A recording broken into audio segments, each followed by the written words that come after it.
877-443-2366. When the phone is answered, the person will ask you for your first name and where you're calling from. Again, if you would like to call in, it is not limited only to our teachers. If you are listening on the internet and you would like to call in, by all means, feel free to do that. One other thing that I would like to mention related to our program before we get into the 18th century content material itself, many of you have seen or heard about the fact that we are in the process of purchasing Kindles for each of our teacher participants. We're trying to do that, but let me tell you, and I didn't know this when we started this, but Amazon especially has made the purchase of Kindles up until now very, very difficult. We were not permitted to purchase a Kindle for anybody else up until very recently, and I mean within the last week. Prior to that, the only thing that you could do was to get a gift certificate which you could give somebody for a Kindle. But Amazon has taken care of that, and now Staples is also carrying access to Kindles. And RISA is working very, very hard to try to buy Kindles for all of our current teachers. And as we recruit for next year's group of teachers, we're committing to the idea that we will make Kindles available to all of them as well. So for those teachers who are tuned in right now and listening to today's program, please, if you have colleagues, people you teach with who teach American history or civic education at whatever level, elementary, middle, or high school, we encourage you to ask them to get on RISA One's website and fill out an application and apply to our PRISM West Virginia program. We will be accepting a whole new group of teachers this spring, and we'll be bringing them to the Concord campus this coming summer. And we'll be, for the new teachers, we'll be revisiting the 18th century and the founding. And for all of our current teachers, we'll be into the 19th century, which will focus primarily on the Civil War and reconstruction of the Union after the Civil War. So again, welcome to today's program.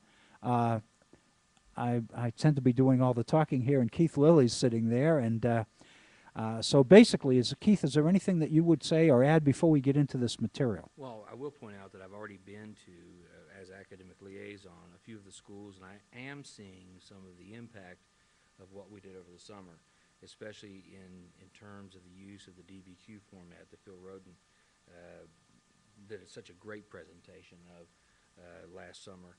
And so I'm seeing excitement on the part of students. I've certainly seen that, especially at a couple of schools that I've went to. And I look forward to visiting others. Sometimes scheduling might be a little bit of a problem. I think we've run into that a little bit.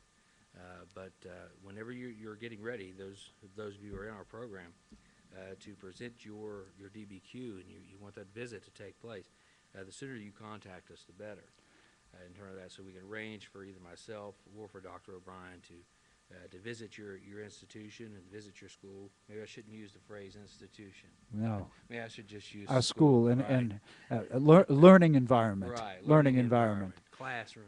Yes.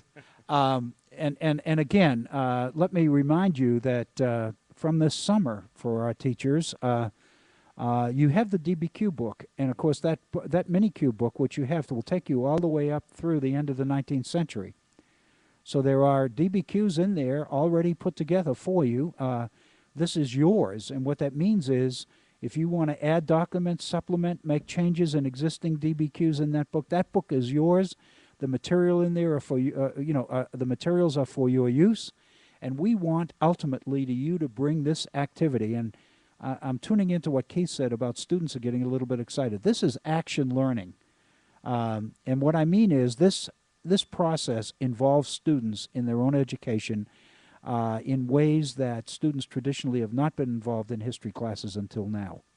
And so what we're hoping is that as we move on, not only through this year, but also through the years to come, that our teachers and the new ones that come on board this spring will become much more comfortable with the DBQs, much more comfortable with turning over the learning process more and more to students, and allowing students to utilize technology and utilize the internet in order to do primary research and get into some primary documents and primary materials in 18th, 19th century newspapers, magazines, journals, letters, collections, whatever. I'll be alerting each of our teachers via email very, very soon. We are in the process right now of finalizing access to our Rotunda program at Concord, which will give our teachers direct access to the writings and the letters of Madison, Jefferson, and many of the other founding fathers. And later on in this spring will come access to the papers of John Marshall and Andrew Jackson and many others. So we're looking we're looking forward very, very much to the idea that through our program and through the revenue that the federal government has made available to us, we're going to be able to do things in the teaching of American history and civic education here in southern West Virginia, which are going to be with us and going to make basically lasting changes that will outlive the grant, will outlive the funding. That's what we're really hoping for. And a lot of it, most of it, depends on our teachers, because as we know, what happens in the classroom is more and more the function of the quality of the teachers we put in there, and we have excellent teachers who are involved in this program. All I want you to know, and Keith and I would agree 100% here, what we want you to know is that we're here to help and we're here to support you. We want to make this work. If it works for your students, then we're happy. Keith? Well, you know, very often teachers want to know what we're looking for when we make a visit to their classroom. And I think that what we're really stressing in this program, and I think it's even true in the questions here in your graduate course, is history is not something that you study. History is something you do. History is a process. It's the process by which historians reconstruct the past. And that means that we can come up with different answers. Mm-hmm. And so what I really like to see in the classroom is when teachers have a DBQ that enables students to basically come up with different answers, to disagree with one another, to view it from different viewpoints, to stress different aspects of different sources and things of that nature, which is exactly what historians do and continue to do, and will always continue to do, hopefully. Right. And so really the main thing that I'm concerned with is the process, not so much the answers to the question, but you know, how I really want to see students, I want to see my own students on the college level have the freedom to basically interpret sources. And I mean interpret sources, not just give me their opinion, but right. To actually base their interpretations in primary source material. And I think many of these questions that you have for the graduate course also really do that. I mean, they give you the possibility of taking very, very different viewpoints on different issues concerning the founding and the Revolutionary era. The most frustrating thing for a lot of folks, and I know I'm guessing that this is on the mind of the teachers out there right now, and I know where you're coming from because I'm there also. Sometimes the most frustrating things is the fact that there aren't answers to this. There is no proper answer. There is no right interpretation or right answer to any of the questions. What we're asking you to do is plow around and reflect on and think about the source materials and the reading, the literature, the textbook coverage of this period, and basically put together the interpretation or the explanation. What a friend of mine that I used to teach with, she was an English teacher, and she used to use the term all the time about interpretation. Her point was that what you're doing here is making meaning. All we've got is source material. All we've got is information. But ultimately, what that information means, what it says to other people, is in our hands, is in your hands as the historian, is in your students' hands as teachers in your classroom as you adopt this methodology. So again, if you've looked at these source materials, and I've been through them a number, more than once, a couple of times actually, one more time very recently, and you go through this, I really appreciate how up in the air this is. I mean, the list of primary documents that's on the syllabus on Blackboard for this course. I'm not saying that everybody needs to go to the same documents and the same paragraphs in the same document or the same phrases or the same language or anything else. What we're saying basically is, given the direction that you want to take these questions, those documents are there for you. One of the questions, we'll get into this later in a little bit more detail, but one of the questions asks you to put yourself in Lord North's cabinet and make proposals to your boss, to Lord North, on what the mother country might do in order to hold the empire together at the last minute. I wrote that question. I made that question up. I'm not claiming anything, but I made that up. And it's not the first thing I made up in my life, by the way. It won't probably be the last. But I made that question up. And lo and behold, a day or two after I sent this out to our teachers, Keith Lilly came in the office and said, I found this website, which is a 2-volume collection of letters between Lord North and George III. So here is access on the internet, and we'll make sure that we put this on Blackboard for you so you can have access to it. Here on the internet is direct access to all of the letters and communications between Lord North and George III that occurred during the entire period of Lord North's tenure under King George III, and he was king, and he was there. Lord North was in office until 1782, until well into the American Revolution. So there's a whole resource full of letters and primary documents there. And again, we're not looking in this course or any other course. We're not looking for proof that you went and looked at these sources or anything else. What we're looking for is the way this stuff begins to have meaning for you as you reflect upon it, as you think about it, as you think about different interpretations. As an example, I was telling Keith before we started today's program that I looked at that resource earlier this morning, and one of the first things I saw was a letter in which Lord North was telling the king, these colonists have no idea what they're talking about. The stuff they're asking us and complaining about is absurd. And my comment to Keith Lilly was, how is the king going to make sound decisions when the information he's getting from his principal advisor on colonial affairs, Lord North, is telling him these people are stupid, they're crazy, they're out of their minds, they don't know what they're talking about, et cetera, et cetera. So that's the kind of reality we want all of our teachers and their students to be aware of, that these are human beings wrestling with real-life issues, and as much as possible, we want our teachers and our students to become participants in this process of making decisions and trying to figure out what's best in a particular situation. I know you want to get back to that question. I know you want to go back to the first question that you're dealing with, but I just wanted to make sure that everyone is aware of this. That document collection, it's the correspondence of King George III with Lord North, 1768 to 1783, published in 2 volumes, was actually published back in 1867.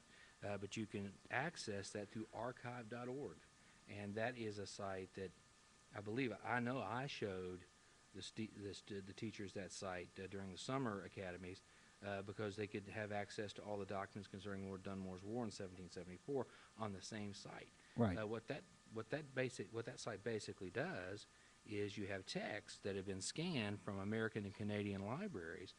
They tend to be older works of scholarship. I mean, it's not cutting edge. I mean, in terms of secondary source material, a lot of it's from the 20s or the 30s. But you have all these document collections that have been published, and that were published especially in the 19th century and the very early 20th century, and they're available to you there for free. And one thing I've noticed about many of these is there's also a Kindle edition. I'm not exactly sure how to put that on there, or Right.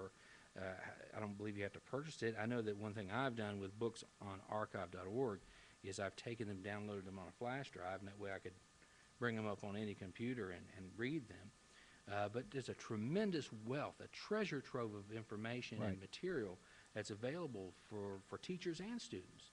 And that's something that, I've had to discover, as a teacher, and certainly have tried to pass that on to students, is that you have access to the best. Right. You have access to more than anyone before you. Right. I mean, can you imagine? I mean, we don't have Rotunda yet, but can you imagine if you had access to Rotunda and some of these Right. things when you were writing your dissertation? Right. What it would have been like. I mean, I believe you were telling me here recently that Pauline Meyer's new book, essentially about ratification of the Constitution, Right. so much of it's drawn from documents that are available Right. in these resources. One of the resources that we're going to use on Kindle, and again, not only are we in the process of trying to get everybody Kindles, but then the next thing we've got to wrestle with is how do we make the purchases, because we're going to pay for this. You're not. We're going to pay for the materials that we want our teachers to have in order for this class. And one of the books that I'm going to basically give everybody on Kindle is Pauline Meyer's new book entitled Ratification. It's right now #1 on in the History Book Club. I mean, it is absolutely a classic. And it deals with the struggle for ratification of the Constitution and passing of the Bill of Rights in every single state after the Constitutional Convention. Many of our teachers will remember this summer that I was walking around with a book on the Constitutional Convention, and with Beeman's book on the new book on the Constitutional Convention. That's the convention in Philadelphia in the writing of the Constitution.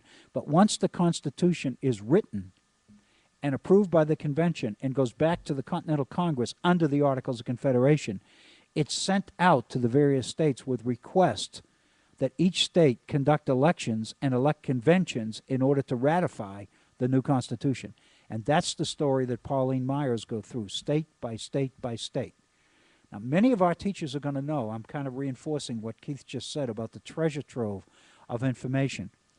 Many of our teachers will recall that John Kaminsky, who was with us this summer, is editor of the Ratification of the U.S. Constitution project at the University of Wisconsin. And John Kaminsky's project is in the process of publishing all the primary sources in each state related to ratification and the first Congress. And in the first Congress, of course, comes what becomes the Bill of Rights, the first 10 amendments to the federal Constitution. What I want to alert you to is that if you look at Pauline Meyer's new book on ratification, she's totally relying on John Kaminsky's project. In other words, she's using all of the source materials that Kaminsky and the project at Madison are making available, all the letters related to ratification that they've collected. She's using that to write this book. And so what she says is that John Kaminsky's project so far has only published volumes for 8 states. So her book on ratification only covers in detail those 8 states. The other 5, Maryland, South Carolina, Georgia, New Hampshire, I think those are 4 of the 5, she kind of puts together and uses secondary sources to cover those. But what is there is Massachusetts, Pennsylvania, Virginia, New York, the major ones. The book is a treasure trove. I just finished it a couple of weeks ago. It's well in excess of 400 pages. It is totally reliant on the project that John Kaminsky is editing in Madison. And we had John this past summer, as many of the teachers will know. John has assured me that he will be with us this coming summer as well for our new teachers. So again, what Pauline Meyer is doing is demonstrating exactly what Keith Lilly just said. There's a treasure trove of information out there. Pauline Myers is not the only person who has a right to access to these materials. You all do as well. Well, see, that's in many ways the point I was really trying to make. I mean, there was a time, and it wasn't that long ago, in which in order to have access to many of these primary source materials, you had to go to an archive, you had to go to a university, you had to write a letter in advance saying that you were going to be here at a particular time, and there's all kinds of rules and regulations about how you could conduct the research. Right, and you wanted to look at certain letters or certain collections or whatever. You had to have permission. Now it's all there. It's all open on the internet. More and more all the time. And that's what we've gotten with Rotunda, and that's why I'm absolutely busting at the seams for Rotunda to be available. We are looking right now for a communication software. We're waiting on delivery of communication software, which is going to give access to Rotunda to our teachers wherever you are out there. We're going to be able to give each of our teachers an IP address, which is going to allow them directly via internet into the Rotunda collection. Right now, we have reached the point where Rotunda is accessible to Concord, but only on the campus. And what we need is this communication software in order to make that access to Rotunda available to our teachers out there where they teach and where they live. And that's coming within days. We've sent in the payment for the license to do that. We're just waiting for final verification that we have the license, and then we can basically send out the IP address to our teachers, and our teachers will have direct access to the letters of John Adams, Abigail Adams, Thomas Jefferson, George Washington, James Madison. It's just unbelievable. I can't even imagine having that kind of access.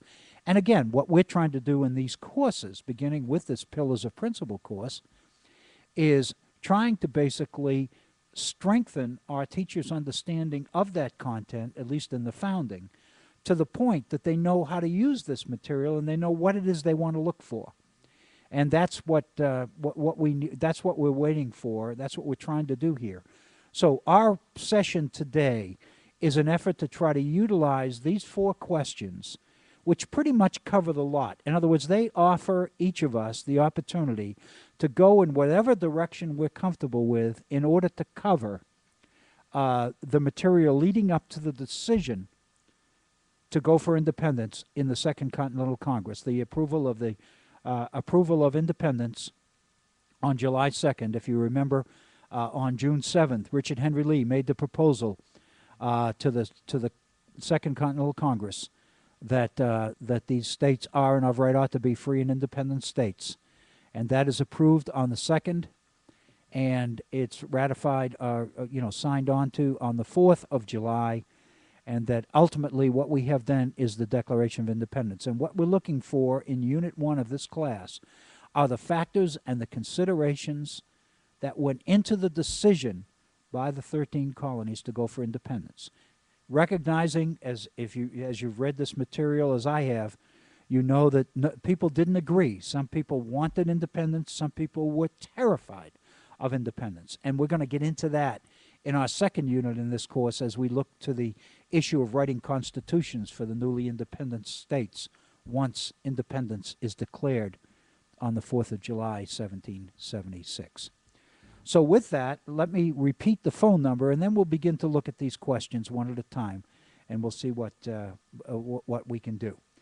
If you'd like to call in, if you have a question, if you have a comment, by all means, the phone number is 877-443-2366. That's 877-443-2366. On the internet, dial headonradionetwork.com. Go to the Ustream, and if everything is working properly, you ought to be getting both audio and visual access to today's program. If you click on the Listen Live section, you'll only be able to hear. And again, I think we've worked out our technical problems today successfully, so that we should be able to roll on here toward completion of our scheduled time together at 5 p.m. So assuming that at this point we haven't heard from any of our listeners yet, so we encourage you to make use of that, then I want to direct all of you, and those of you who are listening, I'm going to let you hear the question that our teachers have been sent. We'll look at the question. We'll basically spend a little bit of time talking about what the question asks that we think about in order to answer it. And then as we move towards the end of today's program, we'll kind of alert our teachers again on what the requirements are for submitting answers to these questions. Let me, if you will, let me share with you the first question that we asked our teachers to wrestle with. The question is as follows. Begins with a quote. "The revolution was effected before the war commenced," John Adams wrote years after independence, years after the event. "The revolution was in the minds and hearts of the people, a change in their religious sentiments, of their duties and obligations. This radical change in the principles, opinions, sentiments, and affections of the people was the real American Revolution." Unquote. The question, do you agree or disagree with John Adams on this? Do you believe, given what you've read, textbooks, the reading materials that we have, the Gordon Wood book and the Bernard Bailyn book on ideological origins of the revolution, and Carl Becker's Declaration of Independence, and Pauline Myers' book on American Scripture, given what you've read about the events leading up to 1776, do you think John Adams was right? Was the American Revolution really a revolution that took place in the minds and hearts of the people, not something that was a document that was signed on the 4th of July, 1776. And again, remember that the students, the people who are involved in this course are teachers, and they're going to have to teach this material to youngsters. So every one of these questions has a second question. And the second question is, as you formulate your answer to this particular question about John Adams in the minds and hearts of the people, relate the issues and considerations you believe should be included here to your own students. Are these matters and issues that they should know about? How would you go about including these matters in your own teaching? In other words, what I'm asking you to do is approach this question not only as a student in a graduate class on the founding, but also as a teacher of American history or American civic education. In other words, what value do you see in your classes for your students in wrestling with the idea that the real revolution, as John Adams said, happened in the minds and hearts of the people, and by July 4th, 1776, when the Declaration of Independence was signed, the revolution didn't happen then. The revolution was already, in fact, had already happened. In answering that question and thinking about what you've read, where do you see that going in terms of benefiting your students? I encourage you to take the direction in that direction, take the question in that direction, and if this question is not something that you feel is beneficial for you and your classroom as a teacher and your students, then I encourage you to not take that question, perhaps select another one. Keith, do you have anything to contribute here? As a question, of course, I mean, the immediate thing in my mind is, when did Adams write this? And you probably know that. Actually, that line was written after he was president. I'm thinking about 1815. He was 1815. Yeah, Okay, he was well out of the White House. He was well out of the office of president. He had ceased to be president in 1800 with the election of Jefferson, and it was many years later, as he was reflecting on the events and the issues involved in the movement toward his independence. And in a letter, he basically made this comment that the real revolution happened in the minds and hearts of the people, not on the battlefields.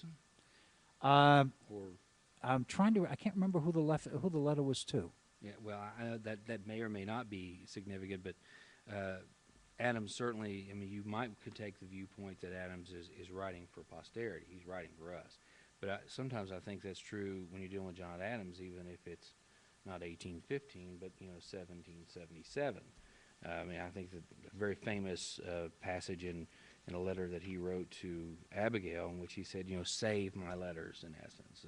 Make sure that you keep everything that I write. I mean, we're part of big events. He was very conscious of the idea that he was a player, right, in history, and so we could almost look at that and wonder, about that. I mean, what was his intent in terms of writing that? I mean, is he writing that to us? Now, of course, you have, do you agree or disagree with John Adams? One of the standard quotes that you often read in textbooks about the American Revolution with John Adams is the idea that Adams said that during the Revolution, a third of the population were patriots, a third of the population were loyalists, and a third of the population didn't care. And so that, that he says then is not really consistent with what he's writing in 1815. That's a good point. point. I mean, so if someone wanted to disagree with Adams, and they obviously would look at loyalists. Yeah. And geography would play into this some. I mean, one of the standard viewpoints is the idea that on the frontier, that loyalism is a little more prominent. Mm-hmm. I think a lot of Alan Fitzpatrick's research, especially for Western Virginia, this part of the country, so to speak, certainly tries to make that point that there were large portions of, especially the frontier population, that were somewhat disgruntled with the idea of breaking with Britain. Here we have the source of that. So it's John Adams to Jefferson in 1815, and so we certainly could. And I don't think it's unreasonable to maybe kind of theorize here. And I know Joseph Ellis, in his book Founding Brothers, certainly puts forward this idea, the idea that Adams and Jefferson, in those letters that they're writing, in that decade or so before their deaths in the 1820s, that they're writing for us. Right. They're writing for us. So, I mean, it's an interesting statement. I think that, in a way, I would be inclined maybe to agree with it. Another way that I can kind of look at it from that perspective is, something happened to cause, even in Adams's estimation earlier, a third of the population to participate militarily, at least, against the British Empire. And so, what kind of things move that along is certainly something that have to be kind of your background, your context for that. Gordon Wood, in his book, and by the way, I reread this book this last couple of days, and Gordon Wood's book on radicalism of the American Revolution, the radicalism of the American Revolution, won the Pulitzer Prize. I mean, it is, excuse the expression, it is one hell of a book. It is, and I reread it again. I've read it 3 times. It's one of the best books I've ever read. It's one of those things that, and I mean, this is kind of my period. I really enjoy this period. And I thought, my God, if I had written this, I mean, this is just absolutely astounding. If you are one who is interested in taking this question, I can't encourage you enough to look at Gordon Wood's book. Because Gordon Wood is arguing about the changes that the American Revolution, his argument is that the American Revolution, in fact, let me share. I made kind of a note to myself that I might, if I had an opportunity, I might go in this direction. Gordon Wood says in his introduction, if we measure the radicalism of revolutions by the degree of social misery or economic deprivation suffered, or by the number of people killed or manor houses burned, then this conventional emphasis on the conservatism of the American Revolution becomes true enough. But if we measure the radicalism by the amount of social change that actually took place, by transformations in the relationships that bound people to each other, then the American Revolution was not conservative at all. On the contrary, it was as radical and as revolutionary as any in history. Of course, the American Revolution was very different from other revolutions, but it was no less radical and no less social for being different. In fact, it was one of the greatest revolutions the world has known, a momentous upheaval that not only fundamentally altered the character of American society, but decisively affected the course of consequent history. It was as radical and as social as any revolution in history, but it was radical and social in a very special 18th century sense. No doubt, many of the concerns and much of the language of that pre-modern, pre-Marxian 18th century were almost entirely political. That was because most people in that very different, distant world could not as yet conceive of society apart from government. The social distinctions and economic deprivations that we today think of as the consequence of class divisions, business exploitation, or various isms, capitalism, racism, etc., were in the 18th century usually thought to be caused by the abuses of government.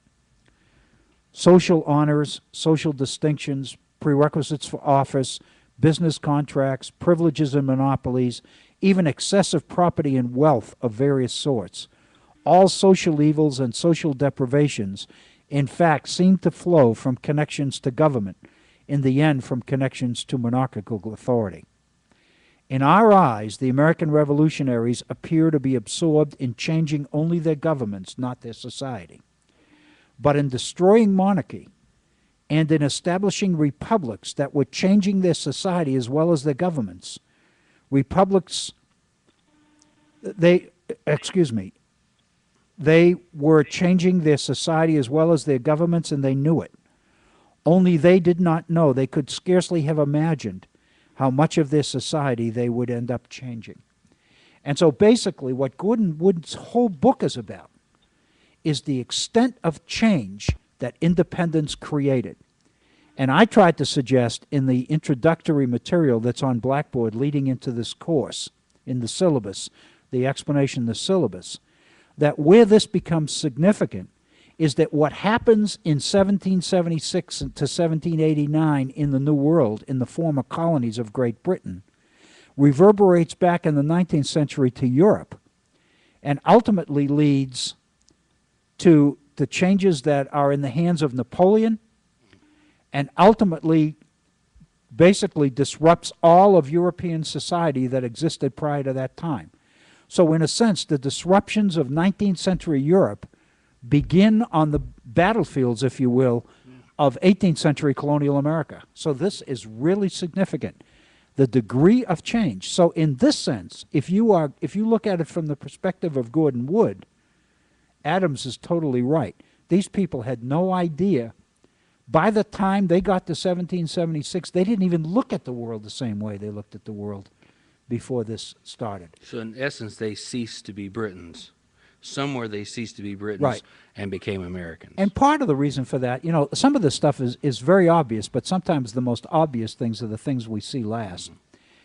You know, we talked about the founding of the colonies in the colonial period in the 1600s with Virginia, 1620 with Plymouth, 1630 with the Puritans in Massachusetts Bay, to 1776. So from 1620 to 1776, 156 years. How many generations of Americans, how many people living in the colonies in the 1750s and 60s had never seen England? They were born in the New World. To them, England was just a rumor. You know, how much loyalty did they have to the mother country? How much loyalty did they have to the king? It's one thing to talk about the people who came to the New World from the Old World, from England and Scotland and Ireland and all the rest of it. It's one thing to talk about them. But how about their children and their grandchildren and their great-grandchildren? You know, in other words, did they have the kind of loyalty? Did they see themselves as Britons, as Englishmen at all? And that's really part of the issue. So maybe all of these things happened. So by the time you get to the generation that's living in America in the 1760s and 70s, we're talking about a whole different society from the one that had been founded. And then the question becomes, did England not only realize this, did England react accordingly? Did England even appreciate what it was they were trying to deal with and the empire they were trying to manage? Some of the research, Fred Anderson, I think, is pretty relevant here. I don't know.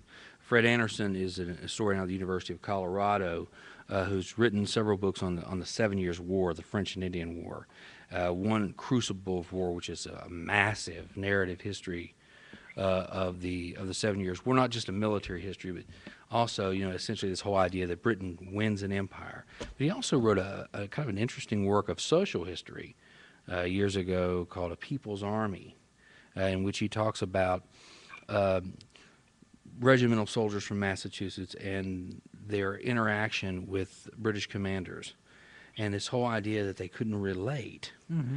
And the same true in reverse. I mean, during the 7 Years' War, British commanders complained constantly to London about the independence of American troops. They couldn't impose European-style military discipline. Right. They couldn't get colonial governments to contribute to the effort against France to the degree that they felt that they should be able to get to. They couldn't order them around the same fashion, and how, in essence, I think Anderson was arguing, especially with those in a People's Army, those troops from Massachusetts, New England. He was basically saying that, in a sense, this is where they ceased to be Britons, and they became Americans. And so there's research, even in secondary source material, that can, I think, help us there and lead us back. Obviously, good secondary source always leads you to primary sources.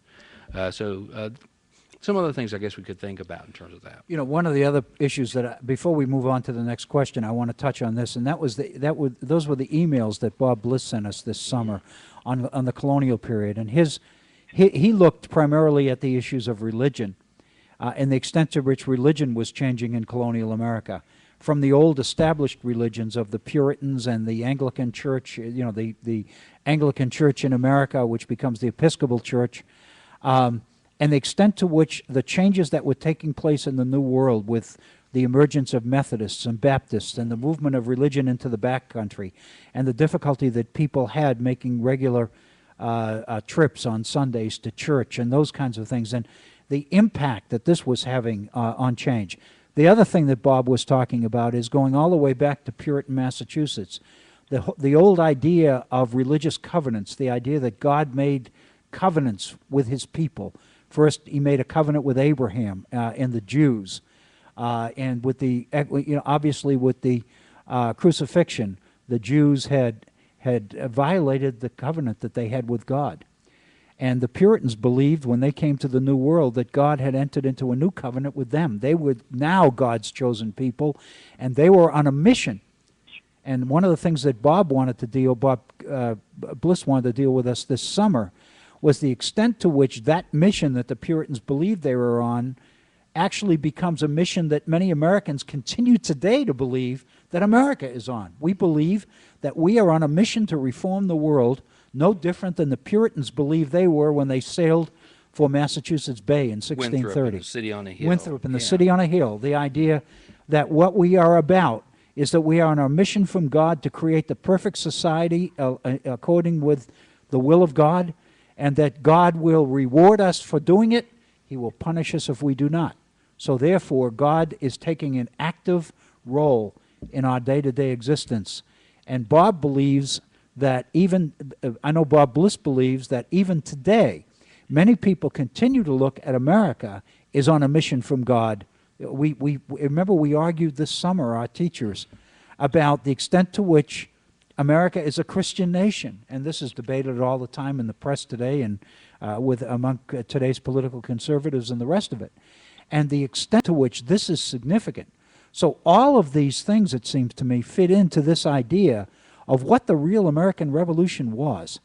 Again, before we leave this question, look at Gordon Wood and look at the structure of society that he describes in Part 1, in Unit 1 of his book on monarchy. And then look at the changes that take place in that structure with the onset of republicanism, which is his Part 2. And if you look at just those two sections of Gordon Wood's book, you will see how he so successfully describes the nature of society that existed early on in colonial America and the kinds of changes that the ideas which we know as republicanism. And the one thing I want to mention, because one of the questions we're dealing with deals specifically with republicanism, there's a quote in there which I want to alert you to in Gordon Wood's book, that republicanism is not just a form of government. Republicanism is a way of life. And so, in essence, what that means is the changes that republicanism created are not just political changes in the way government works. Republicanism is a change in the way people look at the world, the way they look at each other, the way they look at their government, the way they look at law, the way they look at legitimacy, the way they look at consent. And again, let me remind you, I want to, before we move on to the next question, we are open for calls. We look forward to hearing from you. Our number, again, 877-443-2366. Just pick up your cell phone or your land phone and make this call. Is on Sunday. Again, there's no charge on the cell phones. 877-443-2366, and you'll be on with us, and you can make your comment or ask your question or whatever you would like to do. Keith, why don't you, for people that do not have copies of these questions, why don't you share the second question that we're dealing with, and we can spend a little bit of time on that, because we are at 15 minutes after the second hour here. Well, we've already alluded to it, and this is actually of the questions my favorite one. You are a trusted member of Lord North's ministry. You were appointed to your post in 1770 when Lord North came aboard, and you continue to serve him and your king well into the so-called American Revolution. Lord North remained in office until 1782. And so the question is, it is early 1776. You know that the situation in America has deteriorated to the point that independence is talked about everywhere. You know what has happened between mother country and colonies, good and bad. Lord North has asked you, his trusted advisor, to make policy recommendations designed to preserve the empire and resolve some of the most outstanding differences with the North American colonies. And so the question basically asks the students to present your report to Lord North, making certain that you justify each of your recommendations. I really love this question, and Okay. from the very start. And the reason why is I think it's really conducive for what we want students to do in history. I mean, if you can get into a situation in which you role play like that, it certainly makes history come alive, I think, more in an important way. One of the ways that I really got into history was playing like military, history war games and things like that, in which you are Napoleon. Right. What should Right. you do at Waterloo in 1815? And so this is a kind of like that. I think it really gets people involved. A lot of people refer to this as what if history. You know, what if, and there are books out today, popular sellers on this, what if, there hadn't been an Abraham Lincoln? What if, what would have happened with the Civil War? What if? And what they're asking you to do is speculate. And the point is that in your speculation on this particular question, our teachers have access to a lot of information. They have a textbook on this period in American history. They have the writings of Gordon Wood and Carl Becker and Bernard Bailyn and Pauline Meyer and the rest of it. So basically, we know what happened. Let's make this assumption in this question. Anybody who takes this question, we know what happened. Given what happened, and we know that there was independence, so whatever happened or didn't happen, the proper advice was never given to Lord North. Right. Lord North is still waiting for the right answers. So the question is, putting yourself as a student of the period in that position, what would you recommend to Lord North? Was there a way? Now, again, it's legitimate to take this question and say, no, there wasn't. By 1776, there was no way this was inevitable. And you could argue that so much had occurred, so much change had occurred in America by 1776 that there was no way to stop it. That's I can see people arguing that, but again, you need to argue for that. You can't just say it. Just because you say it, that doesn't mean it's true. But you would have to say, why was it too late? What kinds of things would have to happen in order to stop independence in its tracks, so to speak? And why couldn't those things have happened as of 1776? What would you say to Lord North? It's too late. Or you could say, in order to really stop the colonies from becoming independent, these are the kinds of things that they would have to do. And then you would basically make your arguments drawing on your sources, using primary sources where they fit in. And again, the second part of this question, as it is with every question, is how would you teach this to your students? This is the question. The reason I like this question is because this is the way most of us who teach American history or civic education, the state standards, for example, that all of us have to adhere to as teachers, this is the way the American Revolution is presented in the textbooks.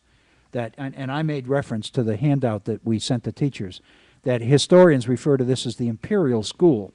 And what that means is that there is no history in America, there is no history in England at the time. All there is the imperial relationship between mother country and colonies, and that relationship deteriorates and deteriorates from 1763 to 1776 until the point that independence is declared. In other words, the imperial school, the imperial approach, suggests that the whole story of American independence is to be found in the relationship between England and her American colonies. Well, one of the beauties, I think, of this question is that it really does, in a sense, compel you, though, to see things from the British point of view. Right. So, I mean, a book, for example, that we could look at would be Christopher Hibbert's book about the American Revolution, which is the American Revolution through British eyes. Right.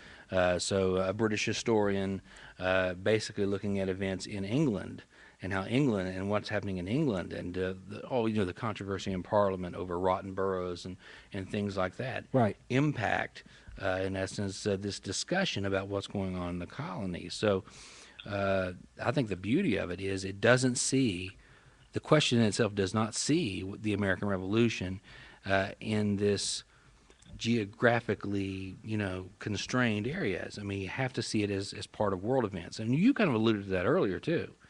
the impact of the American Revolution on the French Revolution, Right. And Napoleon and that whole era.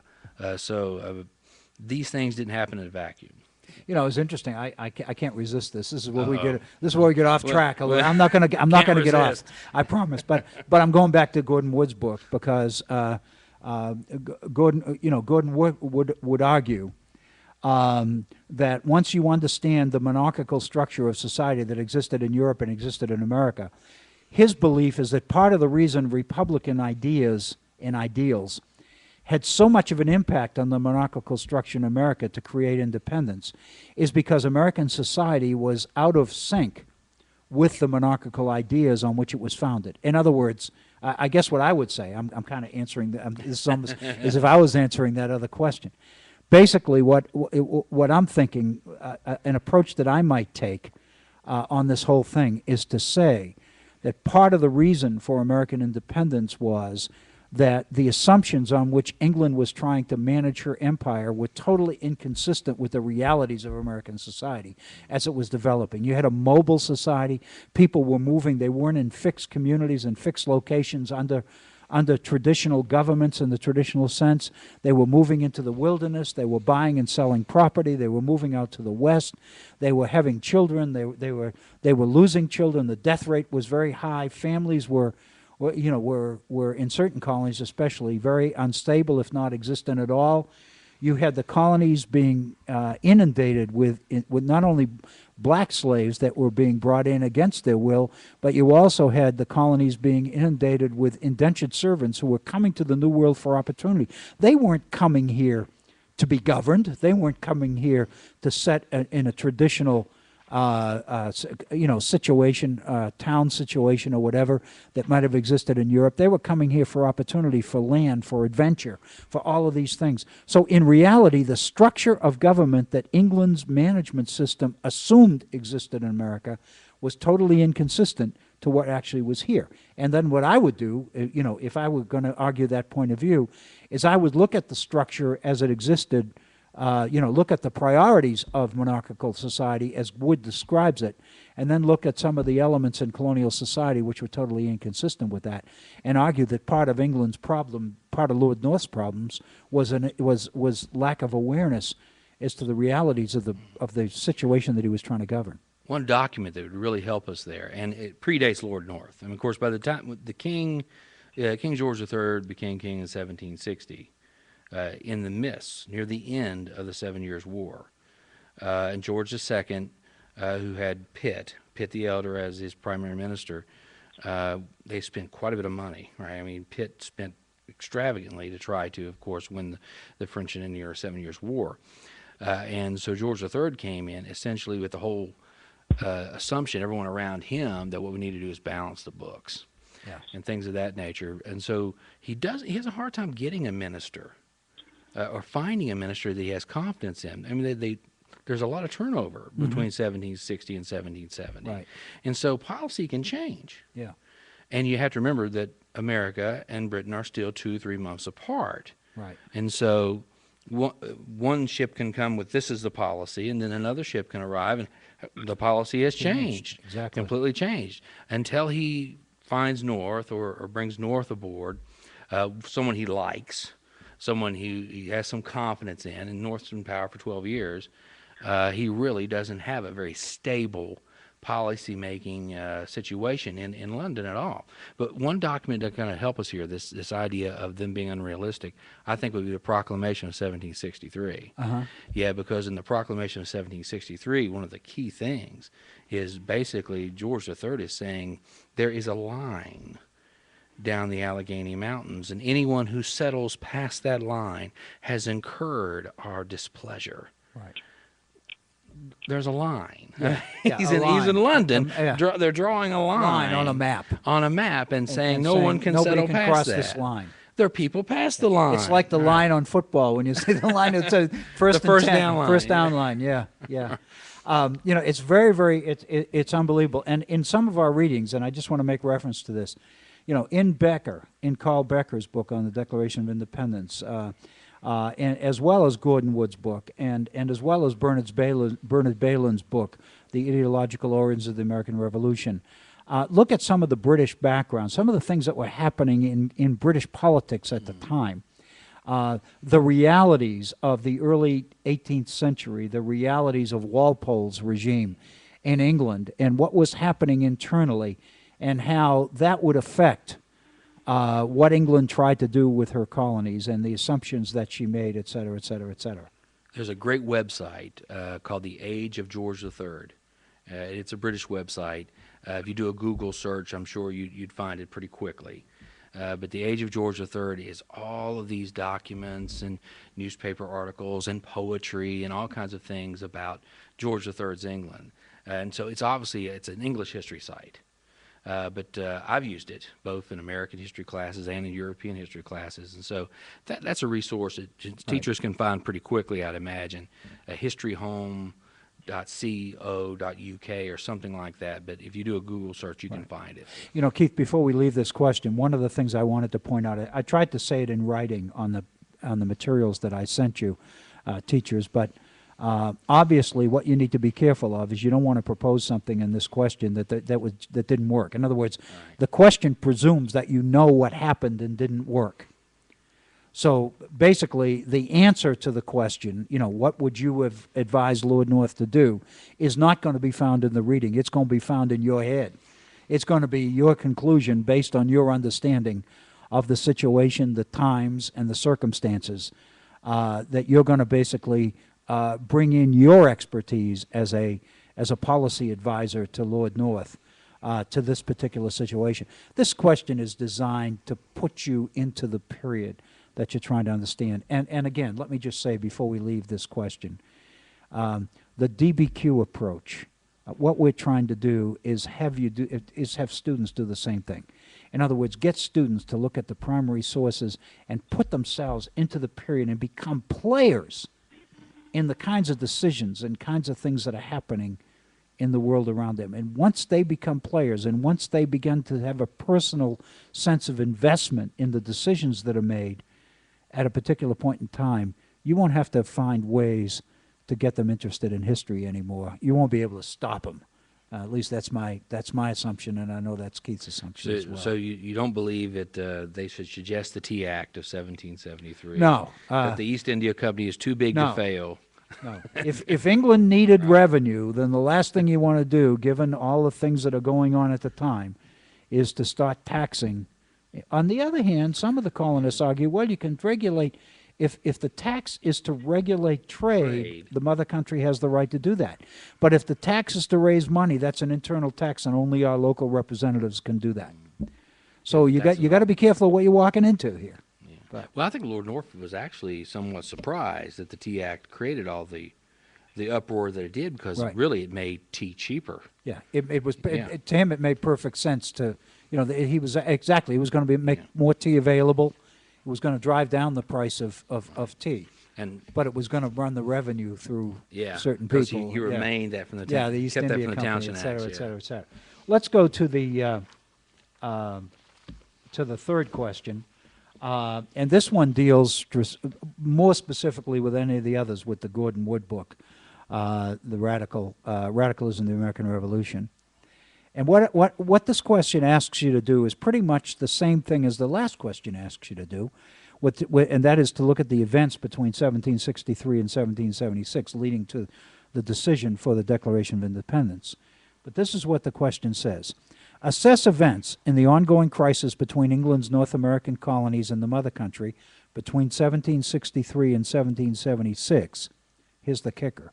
From the perspective of republicanism, as colonial thinkers and writers defined the term during this period.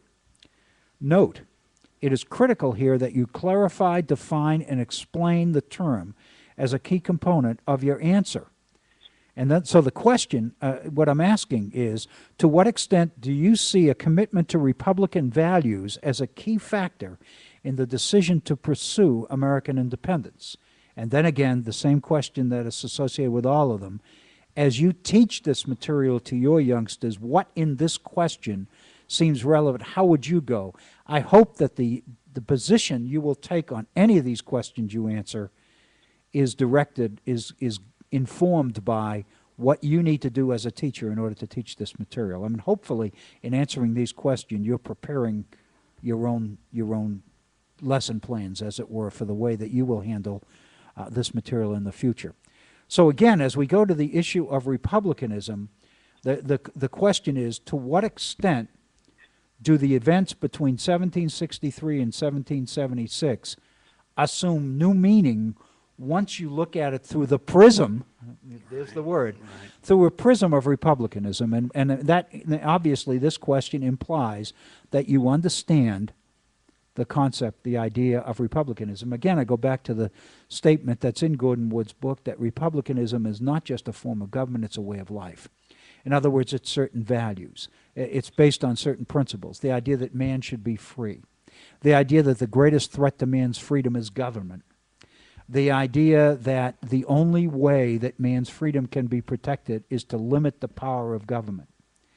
Obviously, by definition, then, anything that limits the absolute power of government is leaning in the direction of republicanism. So many colonials, John Adams being one, who's a very, very knowledgeable, John Adams is incredibly perceptive. He believes that the British Constitution is Republican, is a Republican document. Well, actually, it's not a document. There's no constitution. There's no written document. It's a series of laws and policies and programs and decisions and various other things. But Adams' basic perception is that the British Constitution itself is Republican because it limits the power of the king. And by limiting absolute government, ultimately what it does is ultimately what becomes republicanism. So in order to handle this question, we really have to understand the whole nature of republicanism and where these values, where these ideas in colonial America came from. And I'm going to give it away a little bit. If you look at what was happening in England prior to 1688 and the Glorious Revolution, the arguments that the Whigs used to challenge the absolute power of the king in the 1760s, the arguments of the so-called Whig writers, if you will, of the 1660s in England, 1660s, 70s, and 80s in England, that leads to the Glorious Revolution, and then the follow-up in the early 18th century, the challenges to the Walpole regime in England, and the particular source that keeps coming up over and over again is Trenchard and Gordon's Cato's Letters, and how popular they were in colonial America. Because what Gordon and Trenchard did in Cato's Letters was make the argument and challenge government as it was being operated in England. And the founders in the 60s, 1760s and 70s in America pick up on these arguments and apply them to what the king is doing, what Parliament is doing at the time to the colonies. So it's a fantastically involved and reflective question. Maybe to some degree I shouldn't bring this up, but I'm going to get on a limb. I mean, because really this is your area. This is where you certainly have an advantage over me, to say the least. But when we think about resistance to the Stuarts in the 1600s in England, and obviously that influence of the English Civil War and then the Glorious Revolution later, and the Bill of Rights imposed upon William and Mary, there is one viewpoint that, or one interpretation of all these things, that the idea that in essence that resistance was Parliament's resistance to Stuart authority. I mean, the problem with Charles I is he wants to rule without Parliament. He wants to raise a standing army, and all those things have a big influence, I would argue, on American ideas, right, especially fear of standing armies, things like that. But so I think Wood even does this to some degree, the idea that American republicanism sees sovereignty not being in government, but being the people, not Parliament. Exactly. Not Parliament. 1600, the sovereignty is in Parliament. Even in the 18th century, that's the reason why Parliament can pass the Declaratory Act when they repeal the Stamp Act. We reserve that right to tax the colonies. We're sovereign. Where does sovereignty lie, I think, is kind of an interesting facet to this whole concept. Does it lie in Parliament? Does it lie in government, or does it lie in the people? There was no idea in English politics in the 17th century. There was no idea that sovereignty, ultimate power, resided in the people. And I'm saying that in the face of John Locke's second treatise on civil government, in which he justifies the legitimacy of the Glorious Revolution. What he's justifying is the legitimacy of a movement to limit the absolute power of government, of the king. But you're right, that limitation is Parliament's limitation. And so basically what that movement is about is the structure of the system. In other words, how British government is going to be, how the organization of British government, the way it functions, is going to change. Instead of the king having absolute power, justified through what used to be referred to as divine right, that ultimately we're going to have a system of government where the representatives of the people in Parliament become the limitation on the absolute power of the king and ultimately assume power. In other words, Parliament rules and makes decisions, political decisions, in the name of the people, which has become a priority through the Glorious Revolution of 1688. In America, the idea that the people actually have the ultimate sovereignty, that sovereignty doesn't reside in one part of government over the other, that sovereignty resides in the hands of the people, and that the people have a right to limit government and to issue directives to government, and government has a responsibility to abide by the will of the people or risk the possibility that it can be abolished by the people who decide, I don't like this government, let's create a new government that will abide by the will of the people. This is a phenomenon that's totally real. I think that you're right. I think it's Difference related between subjects and citizens. Exactly. Yeah. Right.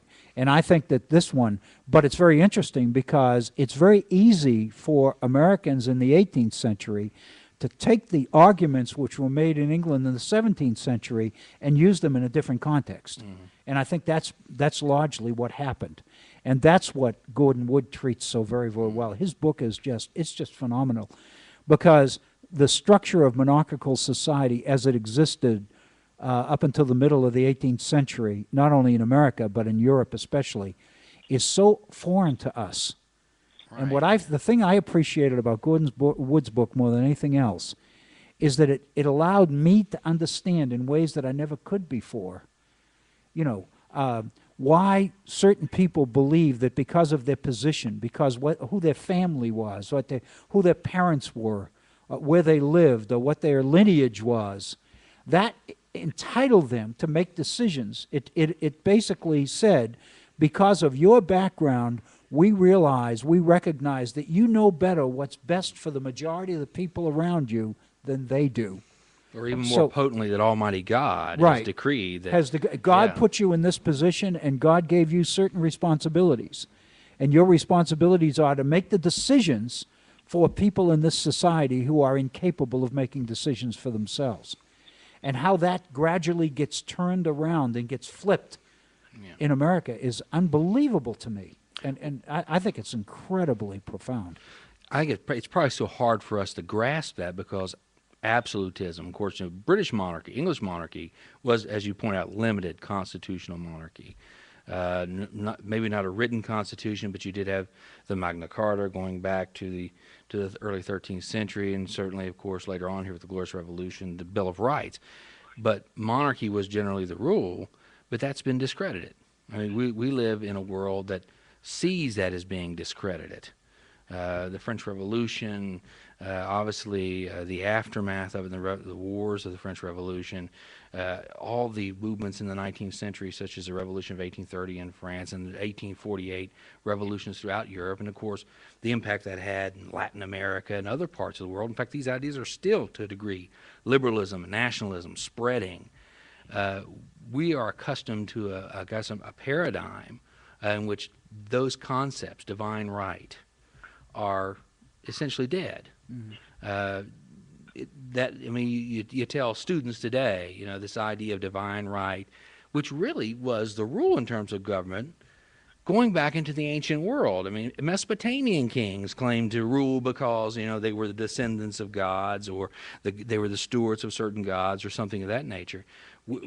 That kind of concept, what one scholar called sacred monarchy, is something that, generally speaking, was the rule in terms of government.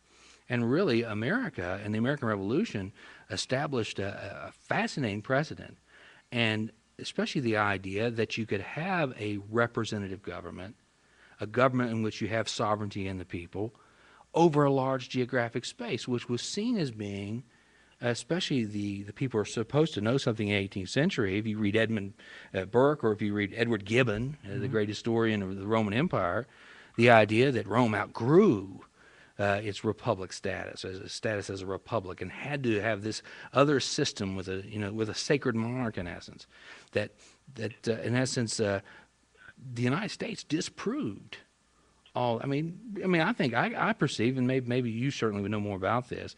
I perceive that even after the revolution is over, that the people who are supposed to know something in Europe are expecting the United States to collapse. Yeah. At any moment. It's going to happen. And very honestly, you can see that in the early administrations of Washington Yes. and Jefferson, that what they do is so important, because basically, if we make the wrong decision, we could go. I mean, they realize that this is a very, very tenuous system that they have created. One of the other things, well, you mentioned the ancient Rome, and Wood does this, is go back to the idea that the ideas of republicanism have their home, as you will, in the works of Cicero and Tacitus and Sallust, and many of those who comment on the Roman Republic, and that the origins of republicanism have their roots in classical Rome.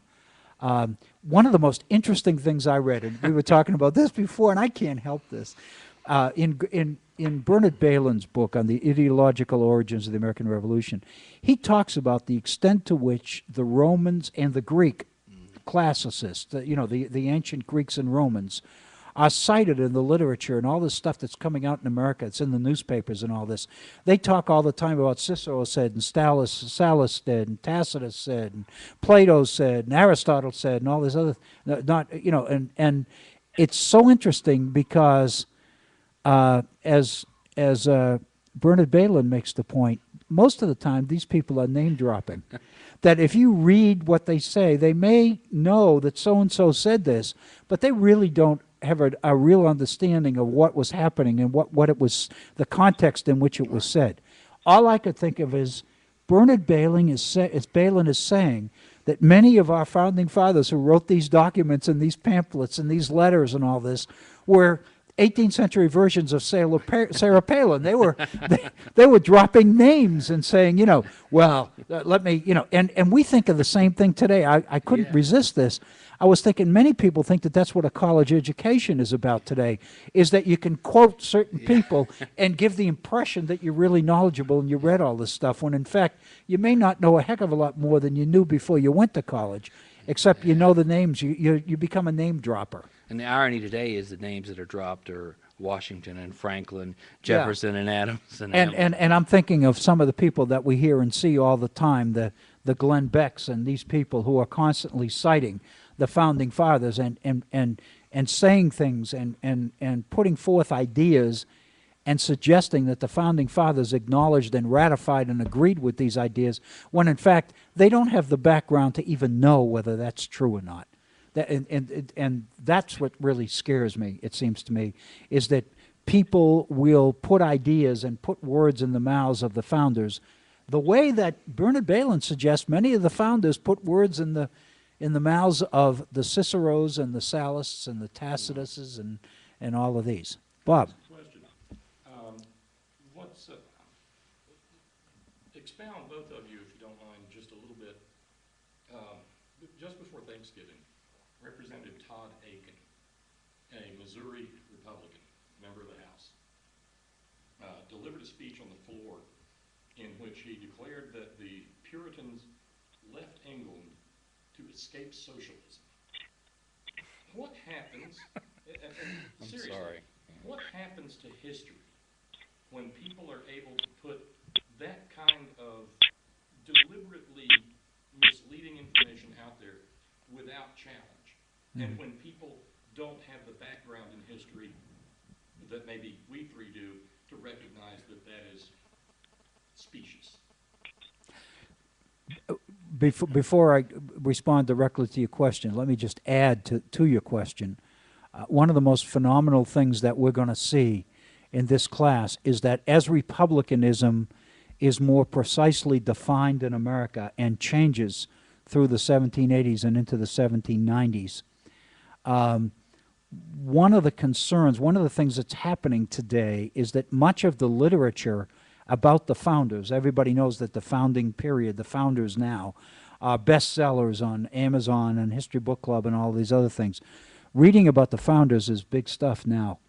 And the founders have been caught up in today's political conservative, liberal conservative debates about the nature of government and the power of the people and all the rest of it. And one of the things that there are many people that are very concerned about this link that republicanism had back to the classical Romans. Because if you look at Roman society under the Republic, the ideal was that in a true republic, people put aside their private interests in the interests of the public. In other words, that the community becomes more important than the individual. And many people today, many more conservative people today, are very uncomfortable with Gordon Wood's emphasis on republicanism as explaining the founding, because in a sense, if you trace 18th century republicanism back to the classics, the classical idea that was used was the difference between Athens and Rome. And in today's terms, ancient Athens was free enterprise. Excuse me, I'm sorry, did I say Athens? Athens and Sparta is what I meant. And in today's terms, ancient Athens was free enterprise and Sparta was socialism. And so basically there seems to be a conscious effort today to try to downplay or at least redefine the kinds of republicanism that Gordon Wood is talking about for that purpose. But Bob, back to your point about the speech on the floor of the House of Representatives about the Puritans leaving England to escape socialism, then ultimately what we're talking about here is people taking the past and trying to give it legitimacy by using people in the past to justify their particular position on an issue right now. Socialism as a term didn't even exist in the, at the time the Puritans came to the New World. What the Puritans were escaping was the absolute power of the king and the absolute power of the Anglican Church, and the extent to which they, as dissenters, were being made very, very uncomfortable within the Church of England at the time. And ultimately, what they escaped for was to establish the kind of church that they felt that God was charging them or sending them on the mission to the New World to do.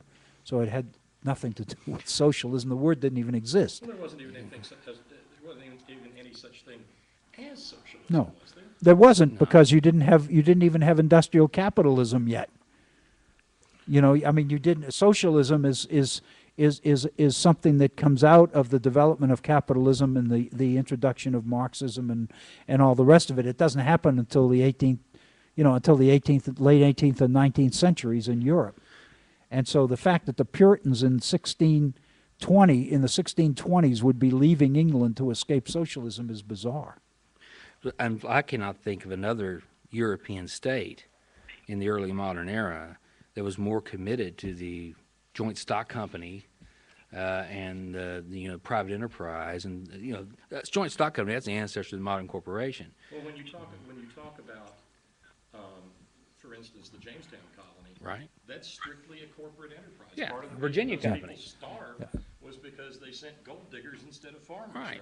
Yeah. In the primary documents in Unit 1, we put the various charters, and I don't expect anybody necessarily to get into these, but there are a series of charters issued to the Virginia Company, the first one being in 1603, and then there were a series of 4 that go all the way up into the final one in, I believe it's 1618. Am I right? Yeah, and the charter's revoked in what, 1624? Yeah, 1624.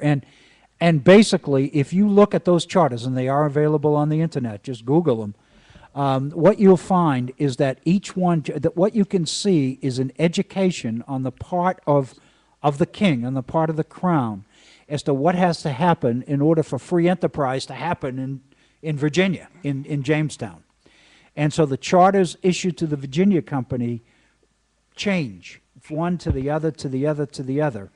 And what you are seeing is the education of the crown in terms of what is going to be necessary for free enterprise, commercial exploitation of the New World, and material resource exploitation of the New World. People in southern West Virginia with coal can understand that more than anything. But basically what we're talking about here is the education of the crown in terms of what's going to be necessary to manage the empire, the New World, in such a way that what it wants from it, which is profit, it's going to be able to get. So yeah, you're exactly right. Before we run out of time, we have less than 10 minutes left in our. Bill, if I may, don't cut short on my account. We got a late start.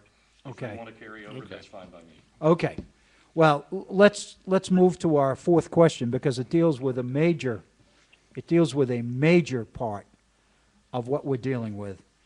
And this is the quote by Alexander Hamilton in 1775. So let me, well, Keith, why don't you read I'll this read one? it, yeah. We've been kind of dishing these back and forth. In 1775, Alexander Hamilton addressed in his The Farmer Refuted the critical issue of rights, as they seem to have emerged as the key issue between mother country and colonies. And I quote, "The sacred rights of mankind are not to be rummaged for among old parchments or musty record." He wrote, "They are," and I quote, "written as with a sunbeam in the whole volume of human nature by the hand of divinity itself, and can never be erased or obscured by mortal power," unquote. And what does Hamilton seem to be saying about human rights? Is the primary question that you ask. You also ask, to what extent do you see the split between mother country and England and our American colonies as explained most logically and sensibly by differences over the issue of rights and all that that issue triggers between the parties involved? And so basically what we're into here is the whole issue of natural rights. And if you look at Carl Becker's book, his second chapter on the natural rights philosophy, picks it up and traces the origins of it and the ideas and the logic of it. Also look at Bernard Bailyn's book, where he goes through the pamphlets that exist in colonial America. His first chapter is on the pamphlets that are published in the New World in response to what Great Britain is doing, followed by the rights arguments that follow logically on those. And by the time you get to his fourth chapter, which he entitles The Logic of Revolution, The Logic of Independence, what Bernard Bailyn is saying is, once you accept the realities of empire, once you accept the realities of what the colonists believe about human rights and individual freedom and all the rest of it that we've called under the heading republicanism, once you understand all of that, then you look at what England does beginning in 1763, with the passage of things like the Proclamation of 63 and followed up with the Stamp Act in 65 and the Declaratory Act. In other words, you look at what England does in its effort to manage the colonies from 63 on, and given the intellectual or the ideological groundwork that's been laid in America, how these people would perceive it, then he entitles his chapter The Logic of Rebellion. Because it's pretty obvious that given what England's doing and given the ideas and the attitudes that have been developed and championed in the New World all during this period, there's no way in the world that anything but, according to Bailyn, that anything but independence couldn't be the logical outcome. And then, of course, Bailyn makes, and let me alert folks to this, Bailyn makes a brilliant point, I think, about the perception of conspiracy. Bailyn argues that on each side, both in England and in the colonies, there was a perception that the other side was engaged in conspiracy against them. In England, members of Parliament, members of Lord North's cabinet, advisors to the king, excuse me, I'm coughing, I'm talking too much, believed that there was a conspiracy among some in colonial America for independence and that they would accept nothing less. And in America, there was a belief that there were those in England who had a conspiracy to enslave the colonists and break them and deprive them of their natural rights and liberties. And what Hamilton is saying in this quote is these liberties they're not liberties and rights because they're written in a document somewhere, the Magna Carta or anything else. They are rights because God gives human beings those rights, that they are natural rights. So it's very important in wrestling with this question to look at the whole issue of natural rights and the philosophy and the idea of, where the idea of popular sovereignty and all of these ideas that we take for granted today came from. And I think we really should refer teachers who are with us in the summer to Tom Tierney's presentations. Right.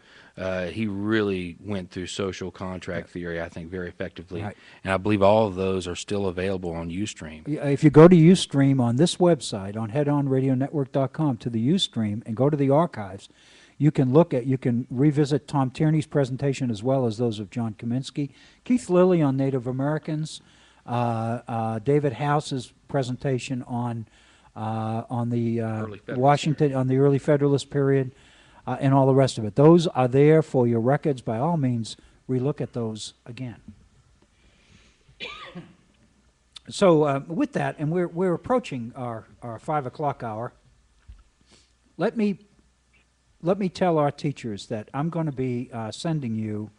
I'm in my email mode here. I'm going to be sending you a note about the papers. You know, the due date we've got is December 15th. I'm not obviously going to drop the guillotine on the 15th of December by any stretch. I just didn't think that people wanted to be wrestling with this during the holidays. But if you do, I'm obviously not going to be able to look at these essays that you submit until probably over the holidays or after the holidays even. So take what you need. I want you to do a good job. I want you to feel very, very comfortable. I want these essays not to be things that you do for credit in a course. What I want these to be is the product of reflection that you've done in the desire to really say something about what you think about the subject we're dealing with and how you can turn what you think and what you've learned into something that can really excite your students. Because God knows in today's world today, we've got to find a way to get our students more involved in their own education. I'm assuming that these essays will be submitted as as attachments in an email to you. Right. Or do you want them to submit it on Blackboard? Either way. Okay. Either way. If you're more comfortable submitting them on Blackboard, that's fine. What I'm going to do when I get them is print them. Which means that I'll be able to make comments on them and those kinds of things, then I'll be able to get them back. And we are, as I said in my last email, we are scheduled to meet on Saturday the 19th of February for our review and assessment session. We'll be meeting in this building that Keith and I are sitting in right now, which is the Irma Bird Center here in Beckley. We'll be meeting here on that Saturday, and at that time I'll be able to hand back all of these papers and all these essays, and we'll be able to discuss them and make comments on them and all the rest. Keith, anything further for the cause? Again, in terms of visitations for DBQs, the earlier that we can find out about that, the better in terms of working things out in terms of our schedules, and because I have to teach classes. You're a very busy fellow yourself, so we always have to kind of make sure. We're going to do our best, but we want to be there. We want to help you out. We know that this, for many people, is a major change in the way you teach. We believe in it. We're beginning to get the feeling that as Keith's come back with classes that he's already visited, we're beginning to get the distinct feeling that many of you as well are beginning to realize that we're onto something here. And again, it's not a finished product. This is a process. It's going to take time. We're going to get better and better and more comfortable with it as it goes. Please look at it for what it's. This is something that I think all of us can really get into and feel good about. I want to thank you for giving us a portion of your Sundays. I want to thank you for what you do. The only thing I can say, I'm not the weatherman, but my guess is that many of you are going to be off tomorrow, and more power to you. Congratulations. If you need us, by all means, feel free to contact us. My email address, obviously, is o'brien@concord.edu. Contact Margaret. And I want to basically make a point. Many of you know from the summer, the teachers that were here, Bob Kincaid set all this up, and he got held up today with the weather. I won't say where he's coming from, but he had one heck of a ride from central West Virginia down here to Beckley in horrible weather. And so we set it up on the fly.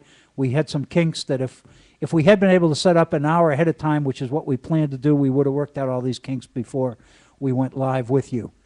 But given the fact that under the circumstances we operated, I think we did a pretty good job. And I want to thank Bob for all that he did and all he does. And again, this is a tremendous opportunity for you to communicate with us and for us to communicate with you. It's also an opportunity for your students, the parents of your students, your principals, administrators in your school, to know what kinds of things you're doing. You need to be proud as teachers because this stuff is hard. This is new and it's hard, but darn, it's important and it's so darn interesting. Keith, thank you for your Sunday afternoon as well. Bob, thank you. And all of you, have a safe, if you're going out, please be careful. Be safe. We'll be in touch with you by internet. This is Bill O'Brien. Thank you so much. Bye-bye.